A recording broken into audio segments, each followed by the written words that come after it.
সকালে নাস্তার পর গৃহিণীদের একটা মস্ত বড় টেনশন, কি রান্না করব। মানে কি রান্না করব, কে কোনটা খেলে পছন্দ করবে, সবার কথা চিন্তা করে রান্না করবোটা কি, সেটা ভাবতে ভাবতে একবেলা কেটে যায়, তাই না? সো হ্যালো এভরিওয়ান, আসসালামু আলাইকুম। আপনারা সবাই কেমন আছেন? আমি আলহামদুলিল্লাহ ভালো। আজকের ভিডিওটা নাস্তার পর থেকে শুরু করেছি। বাজার নিয়ে আসছে, অনেকগুলো সবজি নিয়ে আসছে, তবে ফ্রিজে না কোনো মাছ নেই। মাছ নেই বলতে শুধু পাঙ্গাস মাছটাই আছে, আর অন্য কোনো মাছ নেই। মূলত আমার শাশুড়ি মা গিয়েছে শহরে মাছ কেনার জন্যই। আমাদের গ্রামের বাজারে যে মাছগুলো ওঠে সেগুলো আমার শাশুড়ি মায়ের পছন্দ না, আর ভালো যে মাছগুলো ওঠে সেগুলো বাজারে উঠতে উঠতে শেষ হয়ে যায়, সময় মতন গিয়ে আর পাওয়া যায় না। শহর থেকে যেহেতু মাছ নিয়ে আসবে, এর জন্য আর গ্রামের বাজার থেকে মাছ কিনালাম না, সবজি কিনিয়েছি। তো সবজিগুলো আজকে রান্না করব। আমি যেভাবে সবজি রান্না করি, এই সবজিটা আমার হাজবেন্ডের খুবই পছন্দ। রুটি পরোটা দিয়ে খেতে উনি অনেক বেশি পছন্দ করে, প্লাস আমার বাচ্চাদেরও পছন্দ।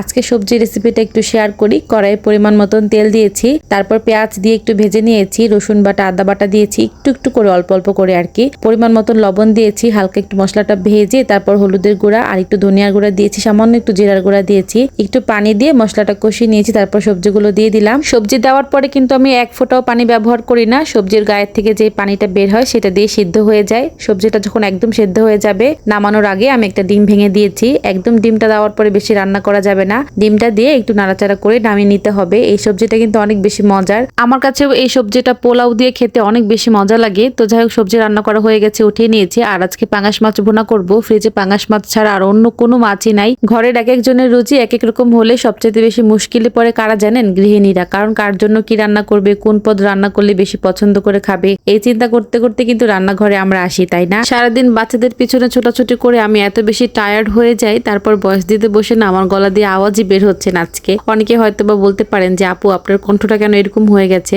অনেকদিন যাবত বড় ভিডিও আপলোড করতে পারছিলাম না একটু সমস্যার কারণে, যেই কারণে আজকে বসেই পড়েছি। কণ্ঠ যেরকমই হোক, আমি জানি আমার আপুর আমাকে পছন্দ করে দেখে। ওই দিক থেকে ঘরে পাঙ্গাস মাছ কষাতে দিয়ে এদিক থেকে ধনিয়া পাতা নিতে এসেছি। আমার জামাইকে বলেছিলাম দেশি ধনিয়া পাতা আনতে, ও ভুলে গেছে, তাই আমাদের বাগান থেকে নিতে আসলাম। মাছের ভিতর একটু ধনিয়া পাতা না দিলে ভালো লাগে না, বিশেষ করে ভুনা মাছের ভিতর টমেটো ধনিয়া পাতা দিলে তো বেশি মজা লাগে। আর যেহেতু শীতের দিন চলে এসেছে, টমেটো ধনিয়া পাতা না দিলে কি ভালো লাগে বলেন? তো যাই হোক, ধনিয়া পাতাগুলো একটা একটা করে ক্লিন করে ধুয়ে নিয়েছি। এখন হচ্ছে উপর দিয়ে ছিটিয়ে দিয়ে দিব, তারপর একটু ঝোলের পানি দিব, অল্প ঝোলের পানি দিব, একদম মাখা মাখা করে তারপর নামিয়ে নিব আর কি। পাঙ্গাস মাছটা তো ভুনা আমার কাছে অনেক বেশি ভালো লেগেছিল।